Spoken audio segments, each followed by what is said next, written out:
աշխատում են եւ նրանք այնտեղ հասարակական կարգ են ապահովում, ինչպես նշում են նախարարությունից, բայց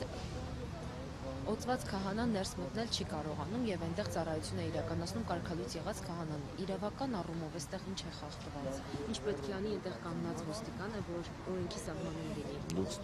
թույլ տվեցիք, որ ես իմ միտքը շարունակեմ հենց եկեղեցու հետ կապված նմանատիպ գործողություններ չի հաջողվել անգամ մողոլ թաթարներին, ինչը այսօր անում են այնտեղ ոստիկանները, դա ցավալի է, իրականում ցավալի է, իսկ ինչ վերաբերում է իրավունքի տեսանկյունից, մենք այլևս դուրս է այս ամենը, մենք իրավունքի հետ գործ չունենք, որովհետև ակնհայտ է, որ այն ինչ որ կատարվում է հանրավունքում, դա ապօրինություն է, բայց կապ չունի, այնտեղ են ոստիկաններ, չեն թույլ տալի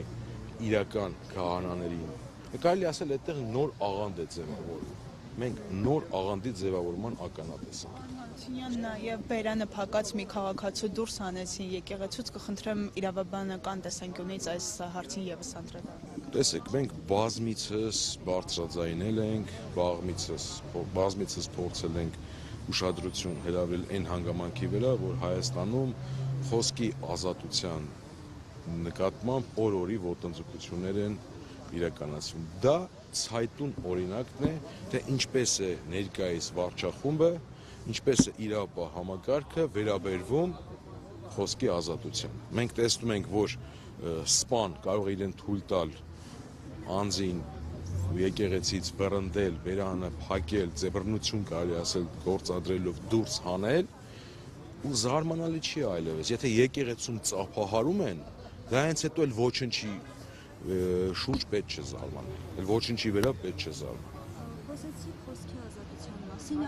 երեք Եվրոպական խորհրդի պատգամավորներից մեկը իսպանացի նշել էր, որ պետք է Հայաստանում զգույշ լինեն, քանի որ խոսքի ազատություն կա եւ խոսքի ազատության համար մարդուն ձերբակալելու պարագայում իրենք գիտեն ինչ պետք է անել։ Գիտեք, ցավոք սրտի միջազգային հանրությունը հիմնականում Հայաստանի հետ կապված երկակի ստանդարտներով է առաջնորդվում վերջի տարիներին, որովհետև եթե նախկինում մինչև 18 թվականը չնչին զանցանքի դեպքում անգամ մենք հիշում ենք, չէ, ինչ աղմուկ էր բարձրացվում կառույցների կողմից, միջազգային դեսպանների կողմից հավատարմագրված Հայաստանում, այնուհետև վերջի տարիներին 20 թվականից հետո բռնություններ, ապօրինություններ, ձերբակալություններ, կալանավորումներ որևէ արձագանք մենք չենք տեսնում։ Մենք չենք տեսել արձագանք, երբ որ հունիսի 12-ին խաղաղ բնակչության նկատմամբ հատուկ միջոցներ են կիրառում, որը նախատեսված է ահաբեկիչների դեմ պայքարի ժամանակ։ Այդ ամենի ժամանակ մենք լռություն ենք միայն տեսել, եւ հիմա sense փոքրիկ, էպիզոդիկ, ինչ որ խոսքերը ես չեմ կարծում, որ դա լուրջ ազդեցություն է գործելու ներկայիս վարչախմբի վրա, որովհետեւ փորձը ցույց տվեց, որ միջազգային կառույցները, միջազգային հանրությունը առաջնորդվում է սեփական շահով եւ մարդու իրավունքները արտահանելով Հայաստան, ոչ թե պաշտպանելով մարդու իրավունքները ժողովրդավարությունը, այլ ժողովրդավարությունը արտահանելով իրենց պատկերացմամբ, իրենք փորձեցին իրենց երկրների շահերը իրականացնել ներկայիս վարչախմբի միջոցով եւ դրա համար էլ հիմնականում շատ են աղմկալի դեպքերում իրենք լռում են, երբ որ նույն հունիսի 12 այլ դեպքեր, խոշտանգումներ, անիրավի կալանավորումներ, բոլոր դեպքերով լռություն է,